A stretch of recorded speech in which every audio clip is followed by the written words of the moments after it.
멈추지 않는 남편의 사치. 저도 같이 돈을 펑펑 써버릴까요? 2024년 10월 8일 한국 출발. 튀르키예 도착. 안녕하세요. 오늘은 한국에서 출발하여 튀르키예 시리아 접경 지역으로 하루 종일 이동하는 날입니다. 스님은 새벽 수행과 명상을 마친 후 오전 7시 20분에 서울 정토회관을 출발해 공항으로 향했습니다. 인천공항에 도착한 후 출국 수속을 마친 뒤 10시 25분에 한국을 출발하여 튀르키예로 향했습니다. 스님은 비행기 안에서 업무도 보고 휴식도 취했습니다. 11시간 15분을 이동하여 현지 시각으로 오후 3시 40분에 이스탄불 공항에 도착했습니다. 예정보다 30분 일찍 착륙했습니다. 지난 2023년 2월 6일 규모 7.8의 대지진이 튀르키예의 동남부에 있는 가지안테프 인근 지역을 강타했습니다. 이 지진으로 튀르키예의 남동부와 시리아 북부의 국경지대가 큰 타격을 입었습니다. 특히 시리아 북부 국경지대는 10년 넘게 이어지고 있는 시리아 내전으로 인해 난민들이 몰려들면서 세워진 난민촌이 많았습니다. 지진 당시 시리아 북서부는 반군 점령지인 특성상 건물이 제대로 관리되지 못한 상태에서 지속된 폭격으로 약해져 지진에 제대로 버티기 어려웠고 결국 시리아에서 더 큰 피해가 발생했습니다. 게다가 시리아 정부가 반군 점령지로 운송되는 구호물자를 차단하면서 그 피해가 더욱 커졌습니다. JTS에서는 대지진 직후 긴급구조단을 파견하여 구호 활동을 진행하였고 그 중에서도 3,500명이 다니던 학교가 무너져 많은 학생들과 선생님들이 숨진 곳을 답사하게 되었습니다. 그 후 지진 피해 주민들에게 새로운 희망을 주기 위해 학교 전체를 복구하는 대규모 건축을 지원하기로 했습니다. 공사는 2023년 10월부터 2024년 10월까지 1년간 진행이 되었습니다. 드디어 내일 준공식을 하게 됩니다. 이번 학교 준공식에는 미국 JTS 민덕콩 사무국장님과 필리핀 민다나오에서 학교 건축의 경험을 많이 갖고 있는 필리핀 JTS의 유원주 전 대표님, 노재국 현 대표님, 이규초 부대표님이 동행을 했습니다. 앞으로 재난이 많이 발생하면 큰 규모의 학교 건축이 필요할 수 있는데 견학도 하고 축하도 해주기 위해 모두 시간을 내어주셨습니다. 국내선 비행기로 환승을 하기 위해 2시간 동안 대기를 한 후 오후 5시 55분에 이스탄불 공항을 출발하여 가지안테프 공항으로 향했습니다. 한국 시간을 기준으로 하면 밤 12시가 되었습니다. 스님은 비행기 안에서 쪽잠을 잤습니다. 1시간 45분을 비행하여 저녁 7시 40분에 가지안테프 공항에 도착했습니다. 수화물을 찾은 후 스님 일행이 공항을 나오자 JTS의 현지 협력 파트너인 화이트 헬멧의 가지안테프 책임자가 마중을 나와 반갑게 환영을 해주었습니다. Welcome. 함께 차를 타고 숙소로 이동했습니다. 밤 9시에 숙소에 도착한 후 스님이 학교 준공식을 하기까지의 경과에 대해 간략히 설명을 해주었습니다. 튀르키예 대지진이 일어난 것은 작년 2월 6일이었습니다. 지진이 일어난 직후에 JTS에서는 긴급 구조단을 파견하려고 했는데 현장 상황이 너무 복잡해서 한 달이 지난 후에 답사를 시작할 수 있었습니다. 박진아 JTS 대표님이 이 지역 전체를 답사해보니까 시리아 지역이 매우 열악한데 국제사회의 지원이 이루어지지 않고 있다는 사실을 발견했어요. 지진 피해 지역의 3분의 2가 튀르키예 땅이고 3분의 1이 시리아 땅인데 하필 시리아 안에서도 정부가 관할하지 않는 민주 반군 지역에 지진 피해가 많았습니다. 정부가 관할하지 않으니까 유엔 기구도 들어가지 못하고 아무런 지원을 받지 못하고 있었어요. 그래서 주지사와 의논해서 튀르키예 시리아 접경 지역을 지원하기로 했습니다. 그래서 제가 4월에 방문해서 먼저 튀르키예 오스마니에 난민 캠프 500가구에 식량을 지원하고 시리아 북부 난민 캠프 2,000가구에 식량을 지원하였습니다. 튀르키예 시리아 접경 지역에 학교를 짓게 된 이유. 시리아에서는 10년 넘게 내전이 계속되면서 많은 난민이 발생했는데 유럽으로 간 난민들도 많지만 일부는 튀르키예 정부가 시리아 국경에서 30km 안에 비무장지대를 설정해서 난민들이 정착하도록 지원했습니다. 원래 시리아 북부 지역에 200만 명이 살고 있었는데 난민이 들어오면서 350만 명이 더 늘어났습니다. 그래서 현재 550만 명이 이곳에 살고 있습니다. 정부가 없는 지역에 지진이 나니까 그동안 시리아 정부군의 공습과 폭격으로 인한 화재를 진압하고 매몰된 사람들을 구조하는 일을 수행했던 화이트 헬멧이라는 단체가 지진 피해 복구 활동을 도맡아 하고 있었습니다. 그래서 JTS에서는 화이트 헬멧과 의논을 해서 진디레스에 있는 3,500명이 다니는 학교를 재건하기로 했습니다. 그동안 JTS에서는 원주민이나 장애인을 위해 교실 몇 칸 정도의 작은 학교는 많이 지어 주었지만 이렇게 큰 규모의 학교를 지은 적은 없었습니다. 그러나 지진 피해 상황이 워낙 심각하고 시리에 빠진 주민들에게 희망을 주기 위해서는 상징적으로 규모 있는 학교를 짓는 게 필요해 보였습니다. 그래서 학교를 짓기로 결정했는데 대신에 화이트 헬멧이 JTS의 원칙을 지킬 수 있는지 먼저 확인을 했습니다. JTS에서는 학교를 짓는 재정을 지원하지만 화이트 헬멧에서는 포클레인과 각종 장비를 갖고 있으니까 땅을 파거나 건물을 철거하는 일을 책임지고 진행하기로 했습니다. 이렇게 최소한의 경비로 학교 건축을 시작했습니다. 그렇게 해서 내일 준공식을 하게 되었는데 화이트 헬멧에서 경비 절약을 잘해서 교복, 가방, 신발, 학용품 등 일체와 컴퓨터 등 학습 기자재들도 전부 JTS에서 추가로 지원을 해주기로 했습니다. 건축을 시작한 지 1년 만에 화이트 헬멧에서 최선을 다해서 공사를 마무리했습니다. 어제도 화이트 헬멧 대원들 150명이 동원이 되어서 학교 전체를 청소하느라 수고가 많았다고 해요. 이번 프로젝트가 JTS 원칙에 맞게끔 잘 진행이 되면 이후에도 후속 사업을 계속 이어나갈 계획입니다. 현재 시리아 북부 지역에 50만 명의 아이들이 학교에 다니지 못하고 있다고 합니다. 문맹 퇴치를 위해서는 획기적인 대책이 필요한 상황입니다. 이야기를 나누는 중에 화이트 헬멧, 가지안테프 책임자가 찾아와서 내일 준공식 일정에 대해 설명하고 인사를 했습니다. Tomorrow you will see the construction of the largest new school in the Turkey-Syria border region. JDS and the White Helmets are creating a new history that will open the future of Syria. Tomorrow will be the school's inauguration ceremony, which is the historic site. So, rest well and see you tomorrow. 여러분은 내일 튀르키예 시리아 접경 지역에서 가장 큰 학교가 새로 지어진 모습을 보게 될 것입니다. JTS와 화이트 헬멧은 시리아의 미래를 여는 새로운 역사를 함께 만들어가고 있습니다. 그 역사적인 현장이 바로 내일 학교 준공식이 될 것입니다. 그럼 편안히 휴식하시고 내일 뵙겠습니다. 오케이, see you tomorrow. 좋아요. 내일 봅시다. 내일 일정에 대해 추가 논의를 한 후 일과를 마쳤습니다. 오늘은 아주 먼 거리를 이동했습니다. 오늘은 법문이 없었기 때문에 지난 1일 구미 아도모래원에서 대구경북지부 회원의 날 행사에서 질문자와 스님이 대화를 나눈 내용을 소개하며 글을 마칩니다. 멈추지 않는 남편의 사치. 저도 같이 돈을 펑펑 써버릴까요? 신랑과 저는 돈에 대한 가치관이 너무 다릅니다. 유복하게 자라온 신랑과 달리 저는 절약이 필수인 가난한 집에서 자랐습니다.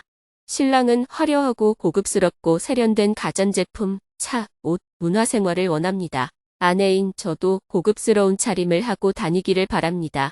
그런데 저는 명품이나 꾸미는 것에 관심이 없어요.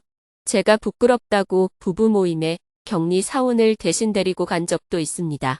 신랑은 다방면으로 사업과 투자를 하고 있습니다. 식당을 2번 말아먹었고요. 술집도 1번 말아먹었습니다. 부동산 사기에도 연루돼서 대략 10억쯤 손해를 본 것 같습니다. 그런데도 지금 사업장이 7개인 걸로 알고 있어요. 가게는 늘어나는데 생활비 주는 것은 거의 10년째 그대로입니다. 신랑은 이번 연도에만 해외여행을 3번째 가고 있습니다. 골프장, 잦은 술자리, 아는 누님이라는 사람한테 전화가 오고 그 다음 날 새벽에 들어옵니다. 이런 일들을 저는 다 넘어갈 수 있었습니다. 왜냐하면 정토회에 들어와 새벽 기도를 하게 되면서 1년 동안 계속 신랑에게 감사합니다 하고 참회 기도를 하고 있기 때문입니다. 지금은 300배로 늘려서 참회 기도를 하고 있습니다.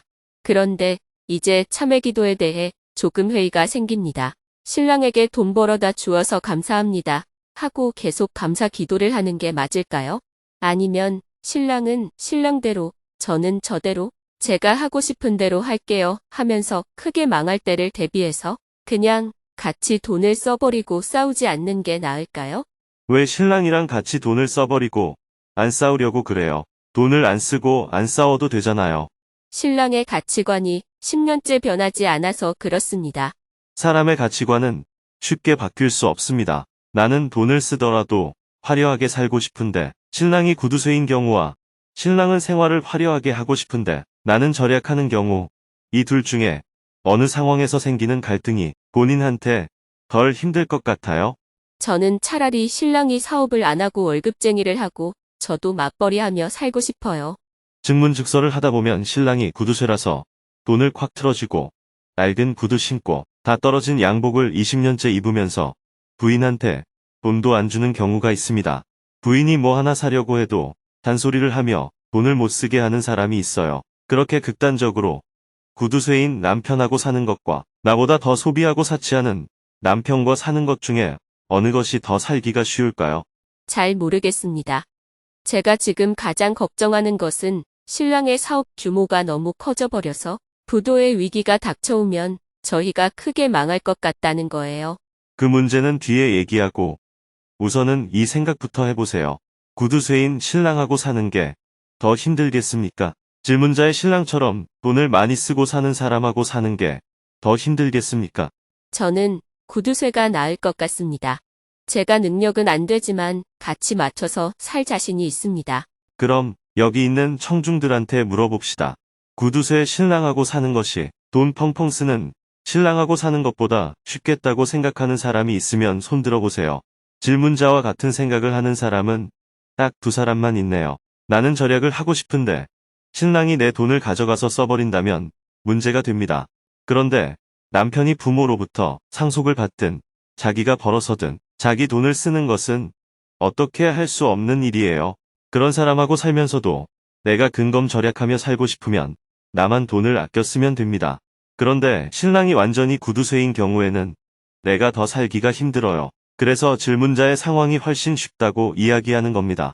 그렇다고 해서 그래, 나도 돈을 펑펑 써서 같이 망해버리자 하고 마음먹으면 안 됩니다. 신랑과 부부 동반으로 외출할 때는 신랑의 체면을 생각해서 약간은 차려입고 나가주는 것은 괜찮다는 거예요. 약간 차려입는 정도가 아니라 많이 과시하는 것을 좋아하는 사람이에요. 과시하기를 좋아하면 가짜 귀걸이와 목걸이, 반지 같은 것을 사서 장식을 좀 해줘요. 진짜냐 가짜냐가 중요한 것은 아니잖아요. 신랑이 원하는 것을 걸치고 가주면 됩니다. 네, 알겠습니다. 질문자는 지금 법사가 되었습니까?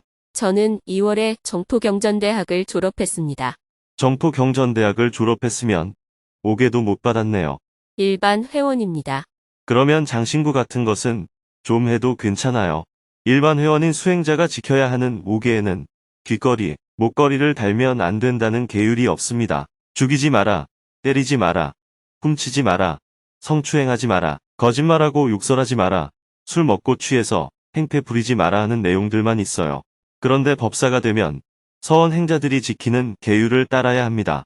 검소하게 살아야 하고 겸손하게 살아야 합니다. 사치품을 쓰면 안 되고 돈 좀 있다고 목에 힘주고 교만하게 살면 안 됩니다. 부어라, 마셔라 하고 기분 나는 대로 놀아도 안 됩니다. 즉 마음이 들뜨는 것을 즐기면 안 됩니다. 질문자가 남편의 취향을 조금 맞춰주는 정도는 5개에 어긋나지 않습니다. 그러나 본인이 기후위기 시대에 절약에 대한 신념이 뚜렷해서 남편의 요구를 맞춰줄 수 없다면 그럴 때는 여보, 죄송합니다. 저는 수행자로서 검소하게 살기로 약속했기 때문에 당신의 요구를 다 들어줄 수 없습니다. 하고 말하면 됩니다. 별 문제 아니에요. 남편이 본인이 돈을 좀 버니까 그렇게 쓰겠지요. 은행 돈을 자기 돈처럼 생각하는 것 같아요. 괜찮습니다. 원래 은행 돈이라는 게 사업하는 사람한테 빌려주기 위해서 마련한 돈이니까요. 올해는 제 돈도 5천만 원을 빌려가려고 하더라고요. 그건 빌려주지 않아도 됩니다. 저를 쫓아다니면서 빌려달라고 하고 있고 다음에는 또 5억 원짜리 대출을 받아야 한다고 합니다. 돈을 빌려달라고 하면 남편한테 각서를 받아요. 각서는 많이 받아놨습니다. 제가 지금 스님께 여쭙고 싶은 것은 이런 상황에서도 제가 새벽 기도를 감사합니다라고 해야 하는 건가요? 제가 기도를 어떻게 해야 할까요? 남편이 범죄만 저지르지 않으면 질문자가 간섭할 일은 아닙니다. 남편에게 간섭하지 않겠습니다. 이렇게 기도를 하시고 잔소리를 하지 마세요. 네, 지금도 잔소리는 안 하고 있습니다. 어쨌든 질문자가 벌어서 먹고 살아요. 남편이 벌어다 준 돈으로 먹고 살아요. 신랑이 대부분을 벌고 저는 저대로 짬짬이 아르바이트를 합니다. 전체 생활비를 신랑한테 얻어서 씁니까? 질문자가 자립하고 있습니까? 얻어서 씁니다. 그렇다면 감사 기도는 해야 합니다. 신랑이 많이 쓰든 적게 쓰든 그것은 그 사람의 돈이잖아요. 간섭할 필요는 없습니다. 그러나 어쨌든 내가 그 사람한테 돈을 받아서 쓰면 그건 고마운 일이에요. 신랑이 검소하게 살든 말든 그 사람이 범죄만 저지르지 않으면 질문자가 간섭할 일은 아닙니다. 그러니 내 마음에 안 들게 산다고 해서 그 사람의 돈을 받아서 쓰면서도 감사하지 않는 것은 맞지 않습니다. 예를 들어 법륜 스님한테 매달 100만 원을 얻었으면서 법륜 스님은 아침 예불도 안 하더라. 이런 말을 하면 안 되는 거예요. 예불을 하든 말든 그것은 법륜 스님의 사정이고 내가 매달 100만 원을 받는 것에 대해서는 감사해야 하는 거예요. 법륜 스님이 오계를 어기고 아주 나쁜 범죄 행위를 해서 옳지 않다고 생각하면 그 돈은 안 받아야 하는 겁니다. 질문자의 남편이 범죄를 저지르고 다니는 것은 아니잖아요. 그러니 남편은 큰 문제가 없습니다. 본인이 정토행자로서 검소하게 사는 것은 좋은 일이지만 남에게 자기 생각을 강요해서는 안 됩니다. 내가 채식을 한다고 해서 남이 고기 먹는 것을 욕하면 안 되잖아요. 네가 고기를 먹는 것은 너의 사정이고 나는 내 생각대로 채식한다. 이렇게 관점을 가져야 합니다. 신랑이 그런 일로 스트레스를 받더라고요. 남편과 부부로 계속 같이 살아야 하니까 계율에 어긋나지 않는다면 약간 비위를 맞춰주는 게 좋겠습니다. 네, 알겠습니다. 내가 보기엔 질문자가 약간 고지식한 것 같아요. 제가 그런 환경에서 살아왔기 때문입니다. 검소한 환경에서 자랐기 때문에 검소하게 산다면 그것은 수행이 아니라 습관입니다. 저 같은 사람이 그렇습니다. 저는 아무리 많은 돈을 줘도 못 씁니다. 좋은 음식을 사 먹으라고 해도 못 사 먹습니다. 비싸고 편한 데 가서 자라고 해도 못 갑니다. 왜 그럴까요? 그렇게 써본 적이 없어서 그렇습니다. 그래서 질문자는 검소하게 산다고 해도 뛰어난 수행자가 아니에요. 가난한 환경에서 자라다 보니 생긴 습관일 뿐입니다. 그 점에 대해서는 남편을 나무라지 말고 죄송합니다. 당신 말이 맞습니다. 하지만 저는 이렇게 살아도 만족합니다 하고 말해야 합니다. 남편과 이혼할 게 아니라면 남편이 친구들 앞에서 잠깐 비위를 맞춰달라고 하면 그렇게 해주는 게 좋습니다. 네, 알겠습니다. 괜찮은 남자 같은데 이혼할 것까지는 없잖아요. 그것 말고 나머지는 다 괜찮은 남자입니다. 이혼하더라도 그 사람이 망한 뒤에 이혼해야죠. 지금 결혼한 지 얼마나 됐어요? 거의 20년이 다 되어갑니다. 20년 동안 망할 것 같았는데 지금까지 안 망하고 살잖아요. 사업 시작한 지는 10년 됐고요. 남편을 그냥 놔둬봐요. 그러다 망하면 그때부터는 둘이 함께 같이 직장 다니면서 의좋게 사세요. 남편이 하는 일이 큰 범죄만 아니라면 조금 양해하고 사세요. 내 가치관과 맞지 않다고 해서 그 사람이 나쁜 사람은 아닙니다. 그렇다고 내가 동조할 일도 아니에요. 그러나 비난할 필요는 없습니다. 한두 번 정도는 환경을 생각해서 낭비하지 말고 아껴 씁시다 하고 얘기할 수도 있습니다. 그 말을 들으면 좋겠지만 안 들어도 놔두는 수밖에 없어요. 달리 방법이 없는 일을 가지고 자꾸 애끌어하면 자기만 손해입니다. 감사합니다. 잘 알았습니다. 내일은 튀르키예 시리아 접경 지역으로 이동하여 오전에는 JTS와 화이트 헬멧이 함께 협력하여 지은 학교 준공식을 한 후 다시 가지안테프로 돌아올 예정입니다.